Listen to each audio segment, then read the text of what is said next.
Frodoa, and this is for a customer of mine who shall remain anonymous. This is a video to show what I have done to the gun, or not really show, but to explain what I've just some tips on how to prevent the gun from locking up or breaking gears or whatever, that sort of stuff. Anyways, okay, so what we have here is a SEMA, I want to say AK47 with a folding stock. I don't know if that's the proper real steel name for it. Not that I don't care, but I don't care at the moment. Anyways, okay, so what was wrong with the gun is during a game, this individual, going to assume half-pulled the trigger. I never half-pull the trigger, because if you half-pull the trigger, you're going to lock your gearbox up.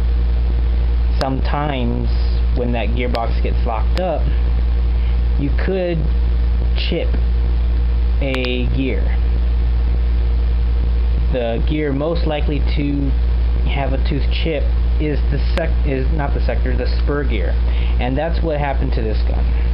Spur gear chipped a tooth and a half, and so releasing the gearbox through the anti-reversal latch on site wasn't enough to get the gun firing again. I mean, it would fire one round, but would eventually start grinding once the gears found that missing tooth. So what I've done, I took the gun apart, I went ahead and replaced the entire gear set, just because it's not good to mix different brands of gears. So I just took one complete gear set I had spare and just threw it into the gun. The gear set I used was a classic Army steel standard ratio gear set, and surprisingly enough, this gun already had metal bushing, so I didn't have to change anything like that. I did, however, add some shims, because the bevel gear had no shims at all, and there was an inadequate amount of shims on the sector and spur. So I went ahead and re-shimmed it, re-lubed it. I also added a shim to the part where the motor casing mounts to the gearbox itself. I added a shim there because when I took the pistol grip apart on the field, I noticed that the motor casing was rocking and shaking. So I added a shim there, re-screwed everything. It's now on solid. I mean, there's a very little play. I mean, there's a little bit, but not to cause any alarm at all. So it's solid, works well, and it's just nice. I also straightened out the bar on the I want to say dust cover, bolt cover, whichever you want to call it. Before, I mean, it would slide back, but when I got it, the slide was getting stuck right around here, and it was kind of a pain to get it to go all the way back and release. And when you released it, it would kind of go and then go like that. Now it slides back smooth. It's nice. Yeah. Everything's back together. Chrono tag's still on from the game that we were at. Okay, now for tips on how to keep this from breaking. Don't half pull the trigger. If you are going to pull the trigger, always a full trigger pull, 1 second.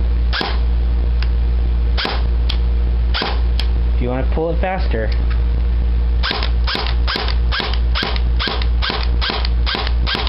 that's good too. Full auto, this is the main problem. In full auto, we tend to half pull the trigger because we want a short burst of rounds. Don't half pull it. if you're gonna do a short burst, just pull it for a second. I mean, you have to have that second of the trigger engaged, or you're gonna jam your gun. So.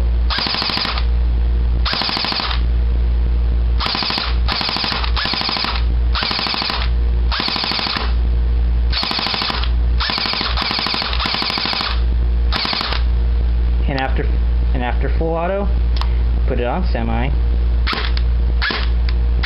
Shoot it on semi for a couple rounds, so you reset your spring back to I want to say at rest.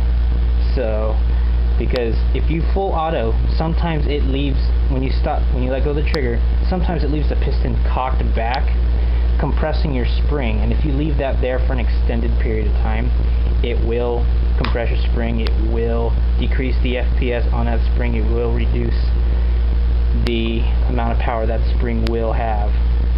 So after shooting full auto, always shoot semi to reset your spring back into place. It's good to give it a couple tries, because unless you have a MOSFET or a computer controlled trigger, it may not always reset. And if you're running a higher voltage battery, which a lot of people are, that higher voltage will, in semi, will push it, will release the trigger, but since there's so much energy going through, it's going to turn, it's going to have the motor's going to continue to turn even after the trigger's been pulled. The motor will continue to pull, but it will slow down as it does it. But since it's over spinning, you shoot it in semi, goes back, cutoff lever cuts out, cuts the power to the motor. The motor is still spinning from all of that, and it may just cock your gun back.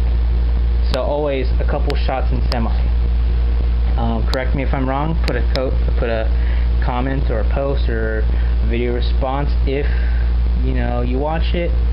Not necessarily my customer, but anyone else who watches this. If you have any tips or advices I've missed, go ahead and post it. It's really helpful. But yeah, so your gun's done, and it works.